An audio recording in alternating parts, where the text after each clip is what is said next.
नमस्कार दोस्तों, लक्ष्मी ट्यूटोरियल में आप सभी का स्वागत है। पर्यावरण पारिस्थितिकी से महत्वपूर्ण प्रश्नों को आज फिर मैंने तैयार किया है। चलिए शुरू करते हैं। फिर पहला प्रश्न है, इसमें हमें सत्य कथन का चयन करना है। तो पहला कथन है, खाद्य निर्माण एक जैविक प्रक्रिया है जिसमें जीवाणु एवं कवक जैसे सूक्ष्म जीवों द्वारा कार्बनिक अपशिष्टों को ऑक्सीजन की उपस्थिति में ह्यूमस में रूपांतरित कर दिया जाता है। ये कह रहा है कि जो खाद्य निर्माण एक जैविक प्रक्रिया, इसमें किया जाता है जीवाणु और जो कवक होते हैं, उन कवक जैसे जो सूक्ष्म जीवाणु होते हैं उनके द्वारा क्या किया जाता है, जो कार्बनिक अपशिष्ट होता है उसको ऑक्सीजन की उपस्थिति में ह्यूमस में कन्वर्ट कर दिया जाता है। दूसरा है, वर्मी कल्चर के अंतर्गत अपशिष्ट पदार्थों में केचुए को मिलाया जाता है। ये कह रहा है वर्मी कल्चर जो होता है उसके अंतर्गत क्या करते हैं, जो अपशिष्ट पदार्थ होते हैं उसमें किसको मिलाया जाता है, केचुए को। केचुआ क्या करता है फिर, जो इन पदार्थों को तोड़कर उनमें मलोत्सर्ग द्वारा पोषक तत्वों से समृद्ध बना देता है। और ये उन पदार्थों को, अपशिष्ट पदार्थों को तोड़ता है और मलोत्सर्ग द्वारा इसे पोषक तत्वों से समृद्ध बना देता है। और ये दोनों ही कथन बिल्कुल सही हैं। अगला प्रश्न है, ई अपशिष्ट स्रोतों में शामिल है। हमें बताना है ई अपशिष्ट स्रोतों में कौन से शामिल हैं। तो ई अपशिष्ट का निर्माण कैसे होता है, जो इलेक्ट्रिकल और इलेक्ट्रॉनिक उपकरण होते हैं, जब उनका यूज खत्म हो जाता है, मतलब वो अनुपयुक्त हो जाते हैं, बेकार हो जाते हैं, उससे उनका निर्माण होता है। तो हम देखते हैं कि इसके अंतर्गत कौन कौन से स्रोत हैं। शीशा, कैडमियम, बेरिलियम, क्रोमियम, पारा, वॉशिंग मशीन। तो ये कह रहा है कि इसमें से जो ई अपशिष्ट के स्रोत है उसमें से कौन कौन से शामिल है। शीशा भी शामिल है, कैडमियम भी है, बेरिलियम भी है, क्रोमियम भी है, पारा भी है, वॉशिंग मशीन भी है। और ये सभी इसके यानी कि उपरोक्त सभी ई अपशिष्ट स्रोतों में शामिल है। अगला प्रश्न है, अपशिष्ट न्यूनीकरण चक्र। ये कह रहा है अपशिष्ट न्यूनीकरण चक्र के संदर्भ में निम्न कथनों पर विचार करें और सत्य कथन का चयन करें। अपशिष्ट न्यूनीकरण चक्र के संदर्भ में कुछ कथन दिए गए हैं, हमें बताना है कौन कौन से कथन सही हैं। यह लघु एवं मध्यम उद्योगों के क्लस्टर को अपशिष्ट न्यूनीकरण में सहायता प्रदान करता है। ये कह रहा है कि ये जो अपशिष्ट न्यूनीकरण चक्र है, तो ये क्या करता है, जो लघु और मध्यम उद्योग के क्लस्टर होते हैं उनको अपशिष्ट न्यूनीकरण में, उनके क्लस्टर को अपशिष्ट न्यूनीकरण में सहायता प्रदान करता है। दूसरा कथन है, इसे विश्व बैंक द्वारा सहायता प्रदान की जा रही है। ये जो अपशिष्ट न्यूनीकरण चक्र है, इसको वर्ल्ड बैंक भी हेल्प कर रहा है। तीसरा कथन है, पर्यावरण, वन एवं जलवायु परिवर्तन मंत्रालय इसके क्रियान्वयन के लिए नोडल मंत्रालय है। और जो अपशिष्ट न्यूनीकरण चक्र है, इसका जो नोडल मंत्रालय है वो कौन है, पर्यावरण, वन एवं जलवायु परिवर्तन मंत्रालय। तथा राष्ट्रीय उत्पादकता परिषद की सहायता से इस परियोजना को क्रियान्वित किया जा रहा है। और इसका क्रियान्वयन किसके द्वारा किया जा रहा है, इस परियोजना का राष्ट्रीय उत्पादकता परिषद की सहायता से। ये तीसरा कथन है। चौथा है, इसका उद्देश्य प्रदूषण उपशमन पर नीतिगत वक्तव्य 1992 के उद्देश्यों से अवगत कराना। इसका उद्देश्य क्या है कि प्रदूषण उपशमन पर नीतिगत वक्तव्य जो 1992 के उद्देश्य थे उससे अवगत कराना है। और ये सभी कथन बिल्कुल सही हैं। ये था अपशिष्ट न्यूनीकरण चक्र के संदर्भ में कुछ कथन, और ये सभी कथन बिल्कुल सही हैं कि इसको जो है वर्ल्ड बैंक भी हेल्प कर रहा है। और ये क्या, इसको पर्यावरण, वन और जलवायु परिवर्तन मंत्रालय, इसका क्या है, नोडल मंत्रालय है। राष्ट्रीय उत्पादकता परिषद की सहायता से इस परियोजना का क्रियान्वयन किया जा रहा है। तो ये सभी कथन बिल्कुल सही हैं। अगला है, निम्नलिखित पर विचार करें और सत्य कथन का चयन करें। पहला कथन है, 5 मिलीमीटर या उससे कम आकार की प्लास्टिक के अंश या रेसे सूक्ष्म प्लास्टिक या माइक्रोबीट्स कहलाते हैं। ये कह रहा है जो 5 मिलीमीटर या फिर उससे कम आकार की प्लास्टिक के जो अंश होते हैं वो सूक्ष्म प्लास्टिक या माइक्रोबीट्स कहलाते हैं। दूसरा कथन है, 5 मिलीमीटर से अधिक या 20 मिलीमीटर से कम आकार की प्लास्टिक के अंश दीर्घ प्लास्टिक कहलाते हैं।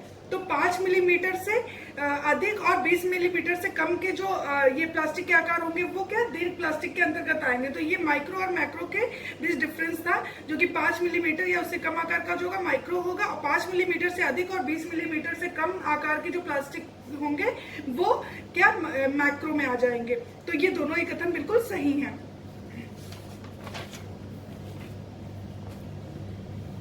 अगला प्रश्न, अगले में हमें क्या करना है, निम्नलिखित में सत्य कथन है। सत्य कथन का चयन करना है। कुछ कथन दिए गए हैं। पहला कथन है, प्लास्टिक के दहन से कार्बन मोनोऑक्साइड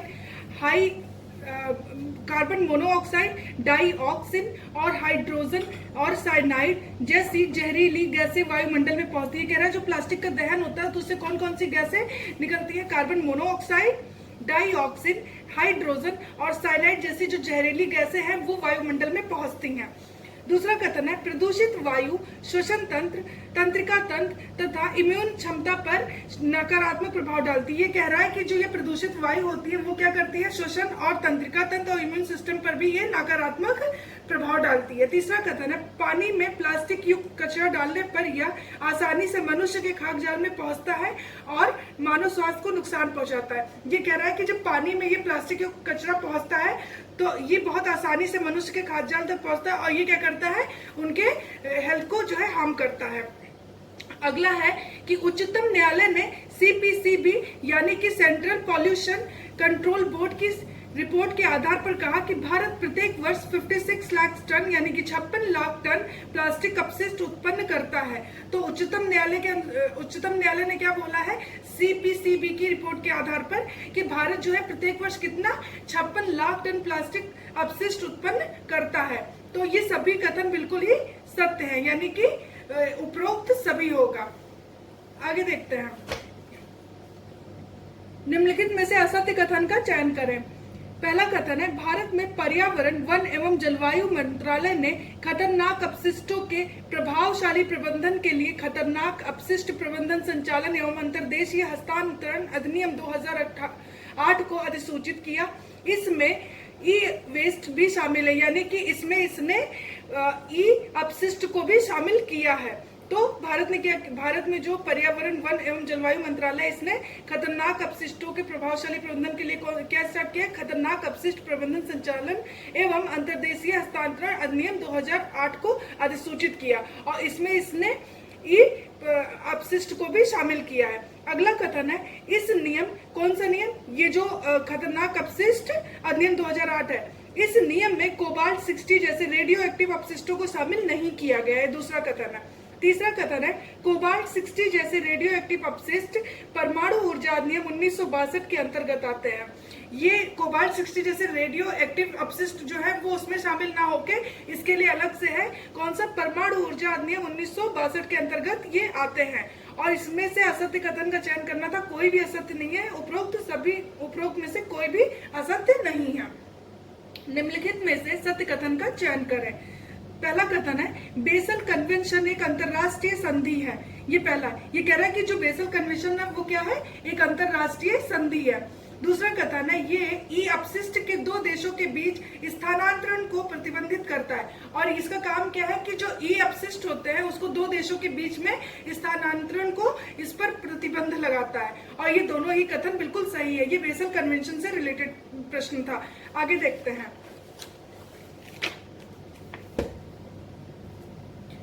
निम्नलिखित में से सत्य कथन का चयन करें। पहला कथन है भारत में इलेक्ट्रॉनिक अपशिष्ट के मुख्य स्रोत सरकारी एवं निजी औद्योगिक क्षेत्र। ये कह रहा है कि भारत में जो इलेक्ट्रॉनिक अपशिष्ट है उसके स्रोत केवल सरकारी नहीं, सरकारी और निजी दोनों ही हैं, जिनका सम्मिलित योगदान कुछ अपशिष्ट कुल अपशिष्ट उत्पादन का 70% है। ये कह रहा है कि भारत में जो इलेक्ट्रॉनिक अपशिष्ट है उसमें निजी और सरकारी दोनों ही औद्योगिक क्षेत्र शामिल है और सम्मिलित रूप से जो इनका योगदान है वो 70% है। दूसरा है यूनाइटेड नेशन की एक रिपोर्ट के अनुसार 2007 के मुकाबले पुराने कंप्यूटर का ई अपशिष्ट 2020 तक चीन में लगभग 400 गुना तथा भारत में लगभग 500 गुना बढ़ गया। ये कह रहा है कि यूनाइटेड नेशन की एक रिपोर्ट है जिसके अनुसार जो 2007 से कंपेयर किया गया और 2020 में जो चाइना है उसका 400 टाइम्स और जो भारत है उसका 500, यानी कि इसने चाइना को भी पीछे छोड़ दिया है भारत ने। और ये बहुत ही खराब स्थिति है। और इसमें क्या है, ई अपशिष्ट 2020 का जो अभी यूनाइटेड नेशन की रिपोर्ट आई है और वो उसमें जो है भारत और चाइना का कितना योगदान है? 400 गुना और भारत में 500 गुना बढ़ गया है। तो ये 2007 के मुकाबले पुराने कंप्यूटर का जो ई अपशिष्ट है उसके बारे में बताया गया है।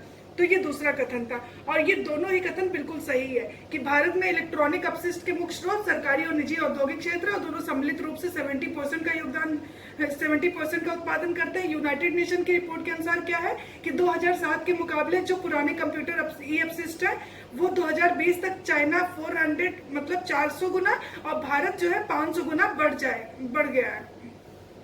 तो ये दोनों कथन बिल्कुल सही हैं। अगला प्रश्न देखते हैं, ई कचरा प्रबंधन नियम 2016। ई कचरा प्रबंधन नियम 2016 के बारे में कुछ कथन दिए गए हैं और हमें बताना उसके संदर्भ में कौन से कथन सत्य हैं। तो पहला कथन देखते हैं, इस नियम में CFL तथा पारा वाले अन्य लैंप और ऐसे उपकरण भी शामिल है। ये कह रहा है कि ये जो ई कचरा प्रबंधन नियम 2016 है, इसमें क्या है, ये जो CFL है और पारा वाले जो अन्य लैंप भी है ऐसे उपकरण भी शामिल किए गए हैं। दूसरा कथन है, केंद्रीय पॉल्यूशन नियंत्रण बोर्ड पूरे देश में एकल प्राधिकार देगा। ये जो CPCB है ये पूरे देश में एकल प्राधिकार देगा। तीसरा कथन है, ई कचरा नष्ट करने तथा पुनर्चक्रण करने के काम में शामिल श्रमिकों की सुरक्षा, स्वास्थ्य और कौशल विकास सुनिश्चित करने की जिम्मेदारी राज्य सरकारों की। ये कह रहा है कि जो ई कचरा नष्ट करना और उसका पुनर्चक्रण करने में जो श्रमिक होते हैं, जो मजदूर लगे होते हैं, उनकी सुरक्षा, उनका स्वास्थ्य और उनके कौशल विकास को सुनिश्चित करने की जो जिम्मेदारी होगी वो स्टेट गवर्नमेंट्स की होगी। तो ये सभी कथन बिल्कुल सही है। ये ई कचरा प्रबंधन नियम 2016 से रिलेटेड क्वेश्चन, ये सारे जो है ये प्रश्न थे और ये सारे संदर्भ जो दिए गए हैं इसके बारे में, ये सभी बिल्कुल सही है और ये इम्पोर्टेंट है। अगला देखते हैं, निम्नलिखित में से असत्य कथन का चयन करें। अम्ल वर्षा मुख्यतः वायु प्रदूषण के कारण होती है। ये कह रहा है जो एसिड रेन होती है वो मुख्यतः वायु प्रदूषण के कारण होती है। अम्ल वर्षा के कारण मिट्टियों में अम्ल की अधिकता हो जाती है, जिससे pH मान कम हो जाता है। ये कह रहा है कि जो एसिड रेन होता है उसके कारण क्या होता है कि जो ये अम्ल होता है वो मिट्टियों में उसकी अधिकता बढ़ती है और इसकी अधिकता बढ़ने से क्या होता है, जो मिट्टी का pH मान होता है वो कम हो जाता है। अगला है, नॉर्वे, स्वीडन, कनाडा आदि क्षेत्रों में अम्लता से वृद्धि के कारण वनों की अत्यधिक क्षति हो रही है। तो दूसरे कथन में ये बोल रहा है कि नॉर्वे, स्वीडन और कनाडा ये ऐसे क्षेत्र है जहाँ पे ये अम्लता की वृद्धि हो गई है और इससे क्या हो रहा है कि जो वनों की वन क्षेत्र है उनमें क्षति पहुंच रही है। तो ये इसमें से हमें असत्य कथन का चयन करना था, इसमें से कोई भी असत्य नहीं है, ना तो पहला ना ही दूसरा। अगला प्रश्न देखते हैं, निम्नलिखित में से असत्य कथन का चयन करें। पहला है, पेस्टिसाइड्स की उच्च मात्रा जिंक, कॉपर आदि खनिज की मात्रा को मृदा में बढ़ा देते हैं। कह रहा है जो पेस्टिसाइड यूज होता है उसमें जो जिंक और कॉपर की अधिक मात्रा होती है वो क्या करती है, जो सॉइल्स होती है उसमें खनिजों की मात्रा को बढ़ा देती है। दूसरा है, खतरनाक रसायन यानी कि मृदा एवं जल को प्रदूषित करते हैं। जो खतरनाक रसायन होंगे मृदा और जल को प्रदूषित करेंगे, जिससे मृदा की उर्वरता शक्ति बढ़ जाएगी। तो अगर प्रदूषित हो जाएगा तो उसकी उर्वरा शक्ति तो कम होनी ही है। अगला है, जैव उपचार एक अपशिष्ट प्रबंधन तकनीकी है। ये कह रहा है जैव उपचार एक अपशिष्ट प्रबंधन तकनीकी है जिसके अंतर्गत सूक्ष्म जीवों आदि के प्रयोग द्वारा प्रदूषित स्थान से प्रदूषण को निष्प्रभावी या हटा दिया जाता है। ये कह रहा है कि जैव उपचार एक अपशिष्ट प्रबंधन तकनीकी, इसमें किया क्या जाता है, जो सूक्ष्म जीव होते हैं उनका यूज किया जाता है और उससे क्या होता है, जो प्रदूषित स्थान होते हैं वहां से उन प्रदूषणों को वहीं पे ही क्या किया जाता है, या तो निष्प्रभावी किया जाता है या फिर उन्हें एकदम हटा ही दिया जाता है इसका यूज करके। चौथा कथन है, जैवोपचार तकनीकी यानी टेक्निक्स ऑफ बायो रेमेडीज। तो इसमें क्या किया जाता है, प्रदूषण प्रभावित क्षेत्र में किया जाता है। जैवोपचार तकनीकी इसका प्रदूषण प्रभावित क्षेत्र में की जाती है और इसे स्वस्थानीय जैवोपचार भी कहा जाता है। क्यों? क्योंकि ये वहीं पर ही किया जाता है। तो ये जैवोपचार था और ऊपर वाला जैवोपचार था। जैवोपचार में सूक्ष्म जीवों का यूज किया जाता है और उसमें प्रदूषण को निष्प्रभावी या हटा दिया जाता है। और जैवोपचार तकनीकी यानी टेक्निक्स ऑफ बायो रेमेडिएशन में क्या किया जाता है, प्रभावित क्षेत्र में ही किया जाता है, इसीलिए इसे स्वस्थानीय और जैवोपचार तकनीकी भी कहा जाता है। तो इसमें से हमें असत्य कथन का चयन करना था, कोई भी असत्य नहीं है। अगला प्रश्न देखते हैं, स्वस्थानीय जैवोपचार तकनीकी में सम्मिलित है। ये कह रहा है कि स्वस्थानीय जैवोपचार तकनीकी में कौन से सम्मिलित है, हमें ये बताना है। कुछ कथन दिए गए हैं, चलिए पहला कथन पढ़ते हैं। बायोवेंटिंग इस प्रक्रिया में कूप के माध्यम से नियंत्रित वायु की मात्रा को असंतृप्त क्षेत्र तक पहुंचाया जाता है। ये कह रहा है कि बायोवेंटिंग एक ऐसी प्रक्रिया है, इसमें कूप के माध्यम से मतलब कूप का यूज करके जो नियंत्रित वायु की मात्रा होती है उसको प्रदूषित मृदा तक पहुंचाया जाता है। ये पहला है। दूसरा है जैव छिड़काव, जो कि स्वस्थानीय तकनीकी के अंतर्गत ही आती है। भूमिगत जल में ऑक्सीजन की सांद्रता बढ़ाने हेतु प्रयोग करते हैं। जैव छिड़काव का प्रयोग क्या है, ये स्वस्थानीय तकनीकी के अंतर्गत आती है और इसमें किया जाता है जो भूमिगत जल होता है उसमें ऑक्सीजन की सांद्रता को बढ़ाने के लिए इसका यूज किया जाता है। इसमें भी वायु को दाब द्वारा मृदा उपसतह तक पहुंचाया जाता है और इसमें भी क्या किया जाता है कि वायु को दाब के द्वारा मृदा उपसतह तक पहुंचाया जाता है ताकि प्रदूषकों को निष्कासित करने के लिए सूक्ष्म जीवों की क्रियाओं को प्रेरित किया जा सके। और इससे क्या किया जाता है, जो सूक्ष्म जीव होते हैं वो प्रदूषकों को निष्कासित कर सके, उनकी क्रियाओं को प्रेरित करने के लिए इसका यूज किया जाता है।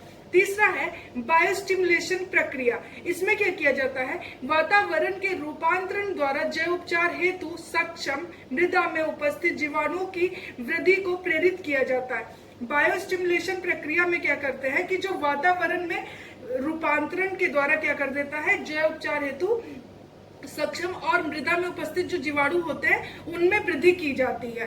कौन, जो जैव उपचार में सक्षम है और मृदा में उपस्थित जीवाणु है उनको, उनकी वृद्धि के लिए इसका यूज किया जाता है। चौथा है कि जैव संवर्धन। इसमें क्या किया जाता है, इस प्रक्रिया में प्रदूषण के जैव अपघटन की दर बढ़ाने हेतु किसी अन्य स्थान से विशिष्ट सूक्ष्म जीवों की उच्च सांद्रता वाली जनसंख्या को लाकर प्रभावित मृदा या जल में उसकी मात्रा को बढ़ाना। जैव संवर्धन में ये लोग क्या करता है कि जैव अपघटन की दर बढ़ाने के लिए किसी दूसरे स्थान से क्या करेगा, विशिष्ट सूक्ष्म जीवों की उच्च सांद्रता वाली जो जनसंख्या होगी उसको, जो प्रभावित क्षेत्र होंगे यानी कि जो पॉल्यूटेड क्षेत्र होंगे मृदा और जल, वहां पर लाया जाता है और उनकी मात्रा को बढ़ाया जाता है वहां पर लाकर।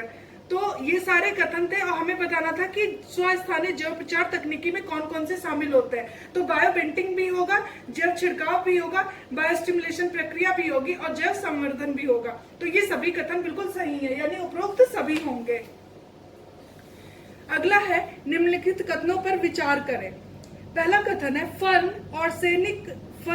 और सैनिक को अवशोषित करता है, जबकि ब्राह्मी यानी वाटर हाइप्स क्या करते हैं कि सीसा, मरकरी, कैडमियम एवं क्रोमियम को आर्द्र भूमि से दूर करता है। ये कह रहा है जो फर्न होता है वो आर्सेनिक को अवशोषित कर लेता है, उसका अवशोषण करता है, लेकिन जो ब्राह्मी होता है वो क्या करता है, सीसा, मरकरी, कैडमियम और क्रोमियम को क्या करता है, आर्द्र भूमि या फिर जो दलदली भूमि होती है वहां से दूर कर देता है। ये पहला कथन था।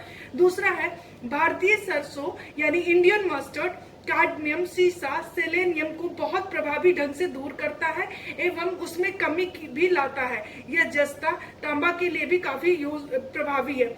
अच्छा, ये जो इंडियन ये मस्टर्ड होता है यानी भारतीय सरसों, ये जो टॉक्सिक मेटल्स होते हैं इनको रिमूव कैसे करता है, ये एक तो ये फाइटो रेमिडिएशन के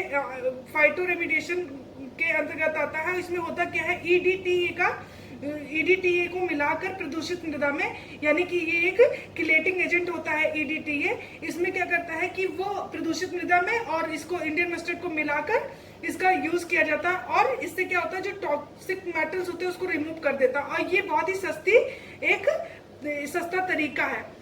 अगला जो है व्हाइट विलो, तीसरा कथन है व्हाइट विलो कैडमियम, निकेल, सीसा को संग्रहित करता है। ये कह रहा है जो व्हाइट विलो ये क्या करता है, कैडमियम, निकेल और सीसा को संग्रहित कर लेता है यानी कि स्टोर करता है और मिश्रित भारी धातु जैसे डीजल ईंधन से प्रदूषित क्षेत्र पर भी कार्य करता है व्हाइट विलो।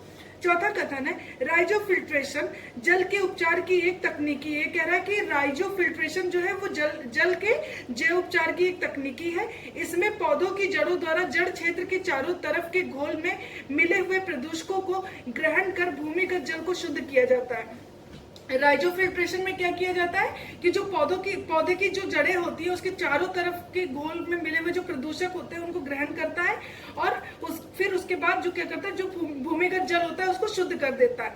यह मृदा को स्वच्छ नहीं करता है, राइजो फिल्ट्रेशन मृदा को स्वच्छ नहीं करता है और ये सभी कथन बिल्कुल सही है। पहला मैंने ये बता दिया था कि जो ये फर्न है ये आर्सेनिक को अवशोषित करता है और ब्राह्मी क्या करता है, सीसा, मरकरी, कैडमियम और क्रोमियम को आर्द्र भूमि यानी जो वेटलैंड्स होते हैं और जो ये दलदल वगैरह होते हैं वहां से दूर कर देता है। इंडियन मस्टर्ड क्या करता है, कैडमियम, सीसा, सेलेनियम को बहुत प्रभावी ढंग से दूर करता है और उसमें कमी भी लाता है और ये जस्ता तांबा के लिए भी काफी प्रभावी होता है। ये प्रोसेस क्या है कि फाइटो रेमिडिएशन के अंदर आता है और इसमें क्या होता है, ईडीटीए यानी कि किलेटिंग एजेंट होता है, इसे मिलाकर प्रदूषित मृदा में और इसे क्या किया जाता है, टॉक्सिक मेटल को रिमूव कर दिया जाता है। व्हाइट विलो क्या करता है, कैडमियम निकल शीशा को स्टोर करता है और मिश्रित भारी धातुएं जो होती हैं जो उनको क्या करता है, जैसे डीजल ईंधन से प्रदूषित क्षेत्र पर भी ये कार्य करता है। राइजो फिल्ट्रेशन क्या करता है, मृदा को स्वच्छ नहीं करता है, लेकिन ये इसमें क्या होता है कि जो पौधों की जड़ें होती है उनके चारों तरफ जो घोल होता है प्रदूषकों का उसको ग्रहण करता है और भूमिगत जल को ये शुद्ध कर देता है, राइजो फिल्ट्रेशन। तो ये सभी कथन थे और ये सारे ही कथन बिल्कुल सही हैं।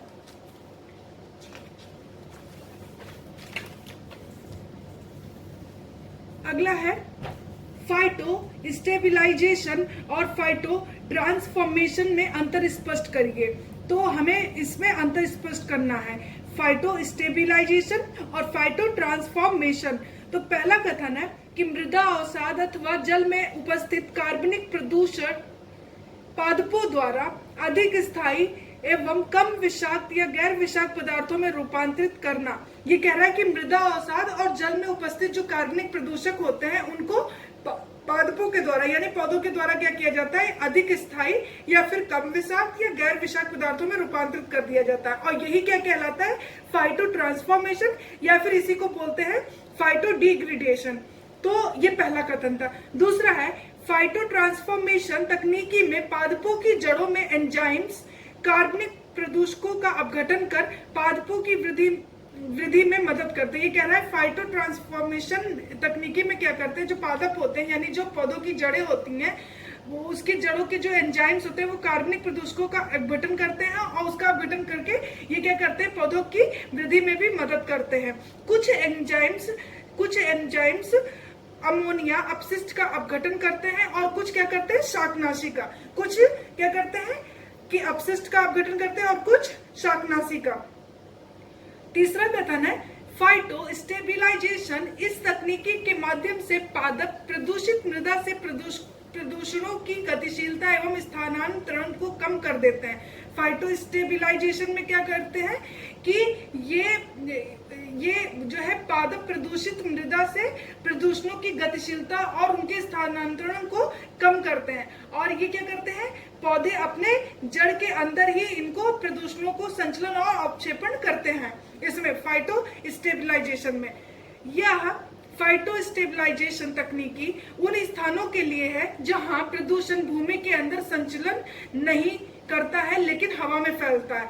ये तकनीकी कहाँ पे काम करती है कि जहाँ पे जो प्रदूषण है वो भूमि के अंदर संचलन नहीं करता है बल्कि वो हवा में फैलता है। और ये सभी कथन बिल्कुल ही सही है, यानी कि इन दोनों में जो डिफरेंस था वो बिल्कुल सही है। ये फाइटो स्टेबिलाईजेशन का एग्जांपल लेमन घास भी है, जो कि मतलब ये उष्णकटिबंधीय क्षेत्र होते हैं यानी कि खास करके जो उत्तरी भारत है वहां पे इसको लगाया जाता है। इसको चाइना ग्रास भी बोलते हैं, इसको भारतीय नींबू घास भी बोलते हैं, इसे कोचिन घास भी बोला जाता है। और ये जो लेमन ग्रास होता है इसका मतलब औषधि में भी काफी यूज होता है। तो ये आज के लिए इतना ही। अगर आपको वीडियो अच्छा लगता है तो लाइक और सब्सक्राइब करिए। Thank you so much.